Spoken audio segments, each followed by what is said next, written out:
So our next speaker is Geneva Gondak. She is from the East Bay Mud, where they supply our amazing water source. So we've got some water conservation tips for home and garden. So I'm Geneva Gondak. I'm a supervisor of water conservation at East Bay Mud.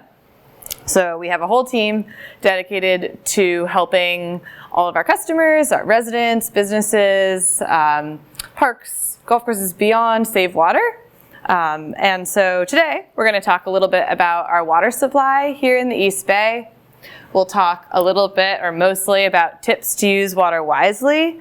So both indoors and outdoors. We're talking about, outdoor irrigation is one of the main ways we can really save a lot of water these days. And then we'll finally end with some EB Mud rebates and resources that might be helpful for you all in your, water saving journey.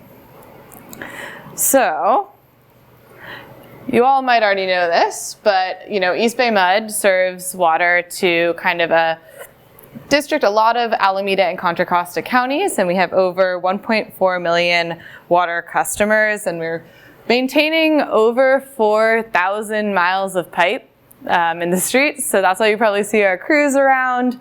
It does take a lot to really make sure that our system is, running smoothly and getting water to all of these customers. Quick request, can you move over and still have? Yes, I will stand on that side so that everyone can see. Does that work better? Yeah. I'm gonna try to not get tripped up. I'm gonna whoop.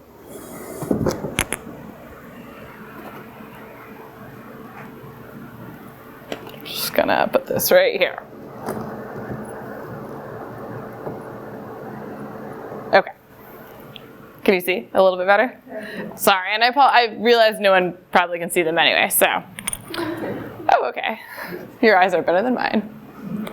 And so here in the East Bay, we're super lucky that our water is coming from the Sierra Nevada, from the McCollum watershed, which is, over 600 square miles of protected watershed. And so 90% of our water here is actually snowmelt, which is really helpful for our water supply since snow, when precipitation happens in the winter as snow, it actually melts over a longer period of time, filling up our big reservoirs up in the Sierra, and ultimately making all that water makes its way via gravity down here to the East Bay Mud service area, and then here we treat the water and we pump it through the system to all of your homes.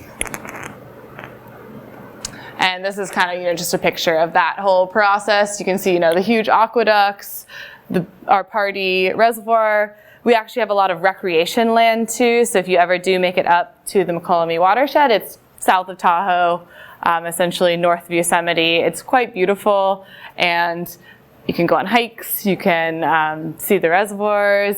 They have a Party. We don't host it, but a local bike nonprofit hosts a bike ride every year there. It's a pretty cool spot in addition to all of our trails here in the East Bay. So just kind of a water supply status update. So we did move officially out of the last drought. We're constantly surveying our water supply and assessing whether or not we're essentially in a water shortage emergency at any given point. So we really thank all of our customers for really coming together in this last drought. We saved, over 10 billion gallons of water from kind of our normal usage. Today, our system is 87% full, which for context is a lot for this time of year. Usually the water year starts October 1st. At this time of the year, we would usually be a lot less than that. So all of that snowpack really did help our water supply. But that being said, with climate change, our weather is becoming only more extreme, so our droughts are becoming more frequent and unfortunately sometimes more intense. So we, of course, as Californians here in the East Bay and all over, are just trying to now incorporate water efficiency as part of our everyday life. And you all, I'm sure, are already doing it, so we thank you there, but I think a lot of it is just the small habits, the small things you can do at home to just kind of really ensure that we're always using water wisely and not wasting it. One question. Yeah? Hey, predictions for this year's winter? I mean, wet one, dry one? Well, predicting the weather is, a dangerous game. So we do, we follow NOAA's reports, and there is projection that it'll be a wetter than average year with El Nino continuing, but that we really can't say at this point. So we always cross our fingers that this will be another wet year, but we prepare and use water wisely regardless. So a few things that you can do at home for tips and tricks to save water. One big one is tracking your usage, knowing how much water you use. We do a survey every so often. We surveyed customers, and most people thought that they used less than 30 gallons per person per day indoors in their house. In reality, it's about the average East Bay Mud customer is using like 50 gallons per person per day indoors only. So that's not even accounting for outdoor use. So one of the really important things is knowing how much you use. So we do have an online free portal to track your water use. And so how you get to it is you go to our website. There's a little sign-in button in the corner. You make an account with your EB Mud water account number. And then with that, you can log in. You can do a lot of stuff. You can, change your contact info, see your last bill. But an important and fun part is that you can see your water report. So you can see your usage. And these ones are the small slides I'll share after.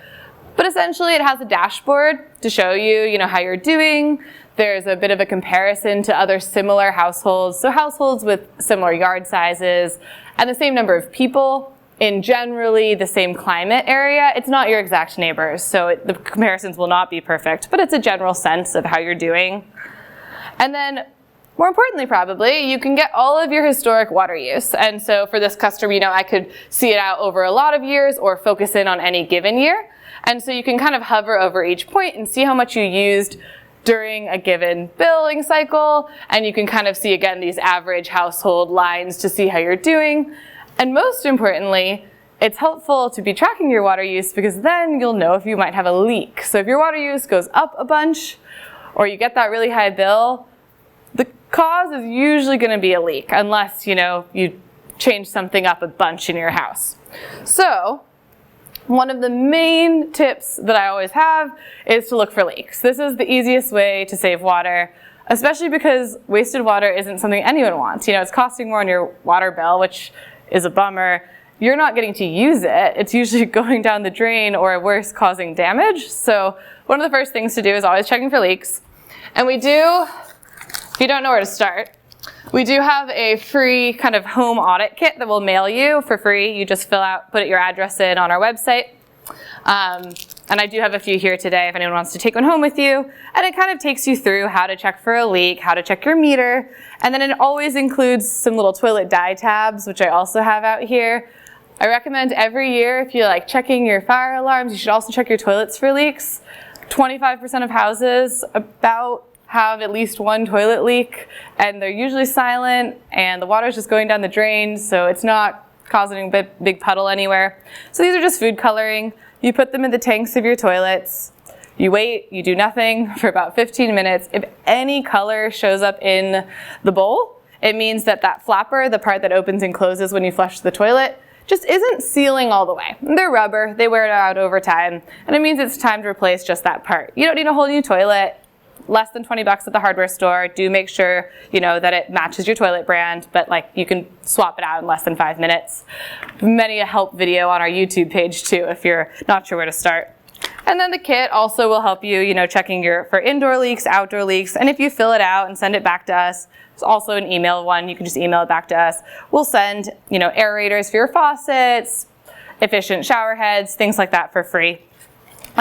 So, it has a flow bag, so you can check the flow rate of your faucet. So you just put it around your faucet, turn on your faucet for 5 seconds, and you can see, is it, really inefficient at 6 gallons a minute or something crazy? Or are you down, where EPA WaterSense thinks you should be, under 2 gallons a minute?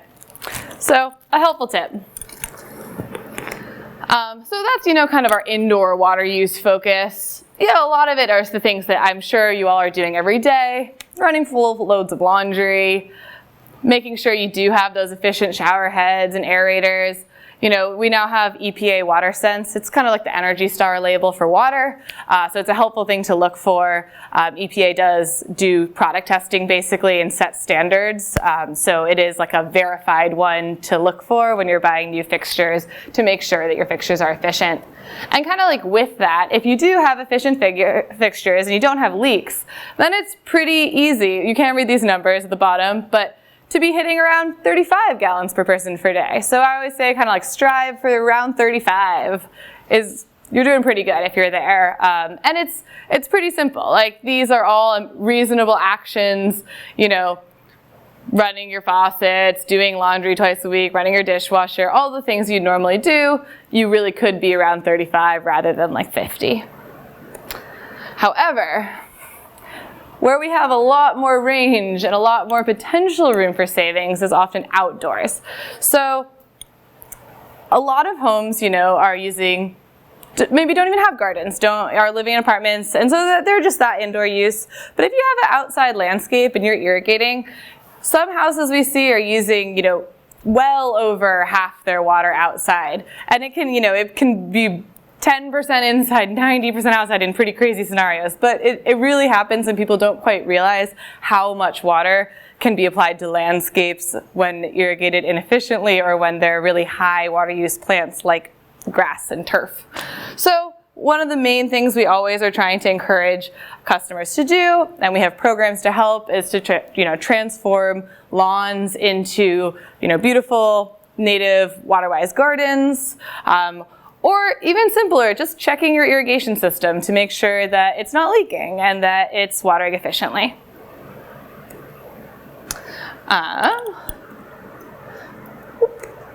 So kind of some top watering tips, if you take nothing else away. If you have an irrigation system, or even if you don't, always watering early in the mornings or in the early evening. But early morning is really kind of where you want to be watering. As early as possible at dawn. That way, you're not losing as much water to evaporation.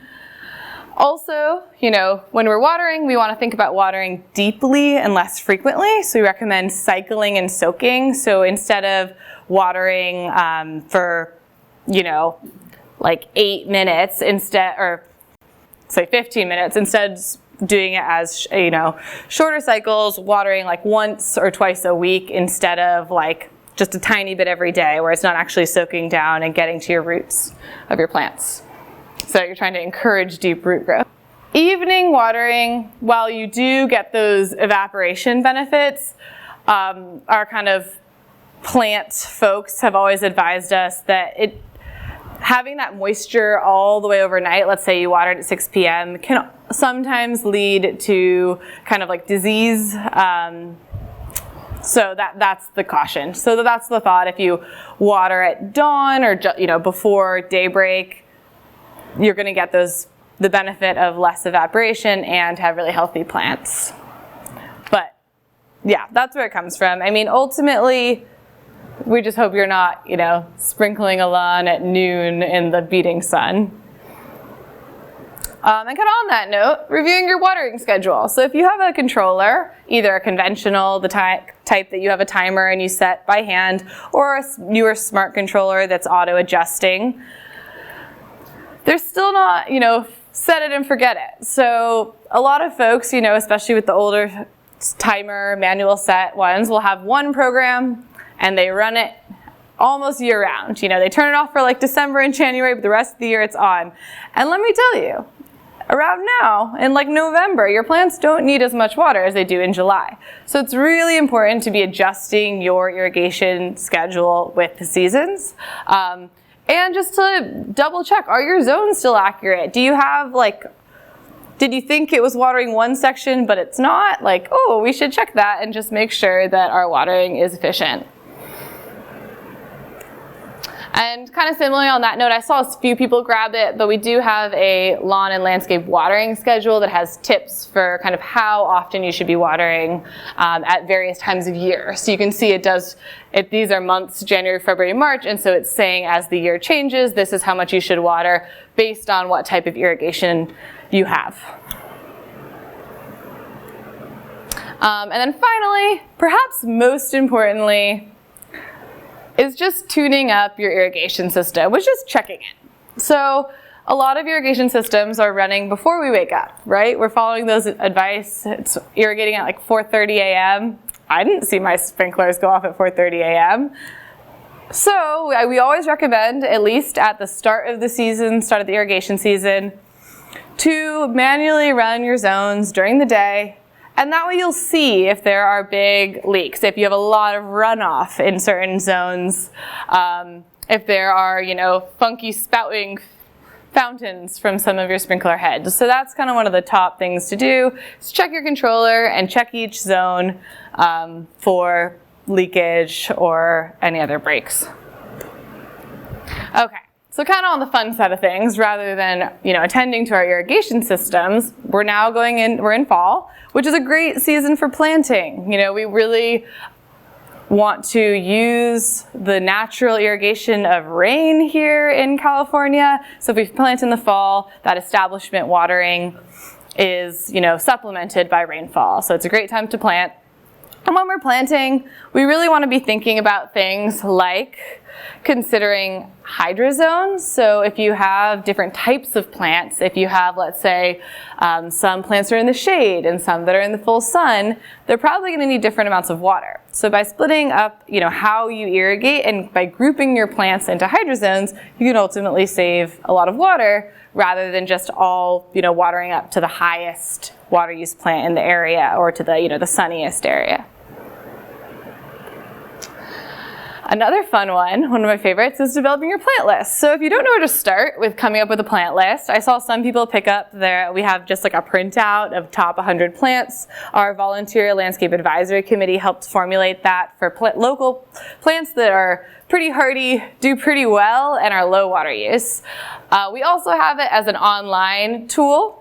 So you can actually sort through them, you can see pictures, you can say, I want one that's going to be less than 25 feet, that is going to, is a native plant and is going to do well in full sun. So I really recommend, if you go to ebmud.com/plants, pretty simple. You get to all of our plant resources.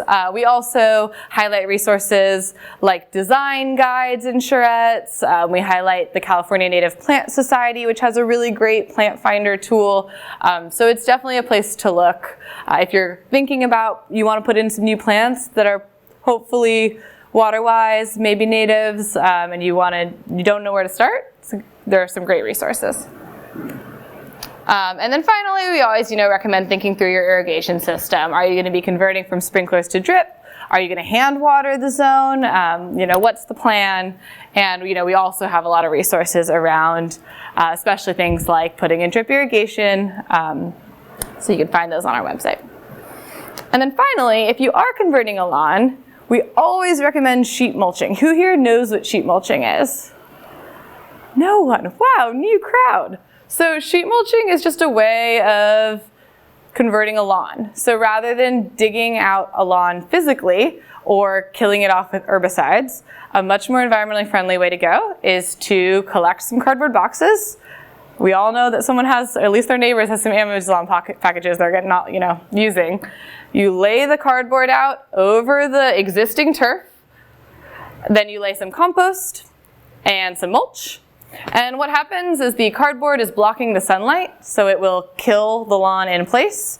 Then it'll help, the compost helps start it going, but all the little great microbiome in the soil will compost your turf. So it'll die, it'll become new organic matter, so you get a really healthy soil that you can then plant into. So especially if you're doing a do-it-yourself lawn conversion, I find sheet mulching is way easier because you don't need to physically remove the lawn either by hiring labor or getting equipment on site, or doing it yourself is hard. Also, unfortunately, dirt generally has to go straight to the landfill. So it's both expensive and a lot of landfill waste that you can be avoided if you sheet mulch with cardboard. So it's always a fun new tip.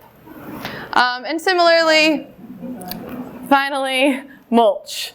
If you're not doing anything else, mulch is gardener's best friend. It's a water-saving best friend. We always recommend making sure that there's a 3-inch layer of mulch, which helps protect your soil and retain all that water.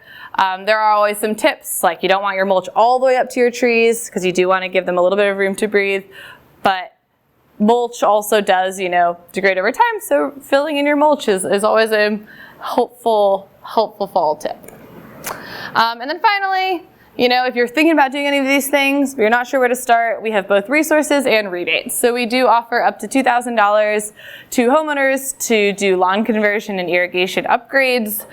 We have a standard and a super lawn conversion. Both basically just require converting your lawn. The standard one, you just have to convert it. The super one, we ask that you sheet mulch and do a majority of California native plants and plant in this fall season.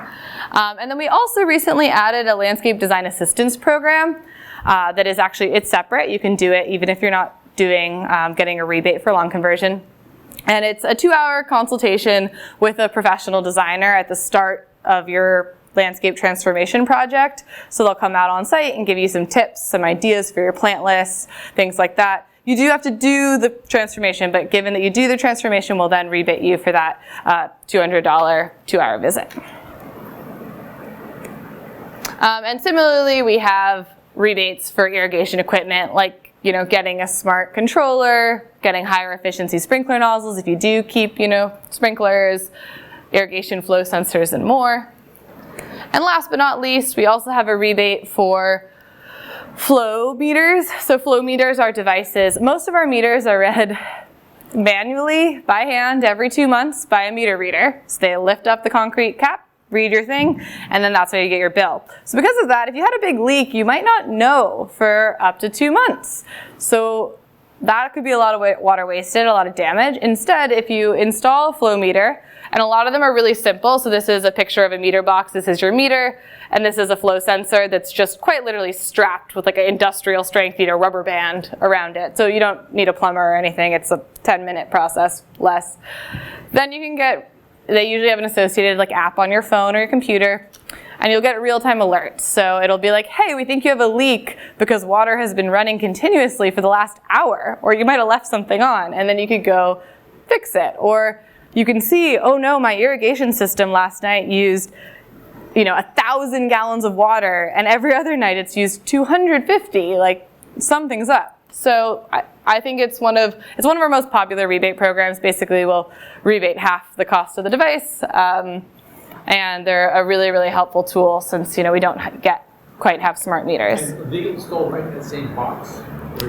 Yeah, exactly. So this picture isn't the most clear, but this is inside of a meter box. This is your meter. And it's just a little plastic box that you can install them in line too on the homeowner side of the meter.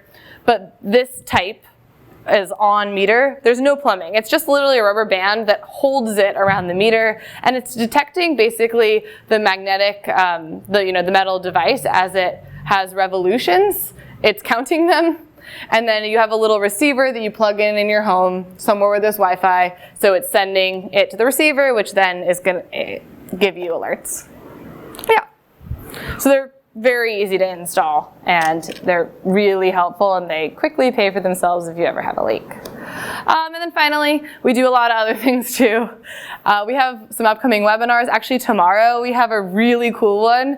It's called How to Make Your Garden a Biodiversity Hotspot, and we have a honestly world-renowned entomologist who will be on, Doug Ptolemy, who's a professor out of Delaware, and he will be talking all about the really important relationships between insects and plants and birds, and how we're really fostering those with our urban landscapes, and how important our urban landscapes are in kind of this biodiversity issue.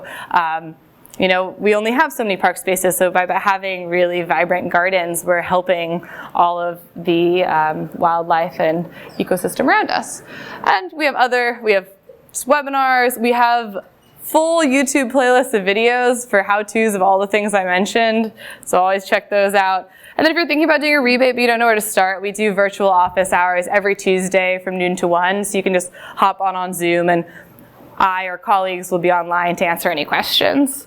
And you can always reach out to us too at waterconservation@ebmud.com or our website ebmud.com/conservation.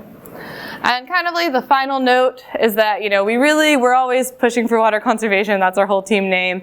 But we really see why we're doing it is for all the multi-benefits. So if you convert a lawn to a landscape, not only are you going to save water, but you're really helping, your local ecology and ecosystem. Also, by saving water, we're allowing, our watershed up in the McCollum and all of the salmon that spawn through it basically to, have a more robust ecosystem. So it's little things we're doing at home, but also, is connecting to a lot of these kind of bigger environmental challenges and, helping reduce our energy use when we reduce our hot water use, which might tie us into the next presentation. So thank you all.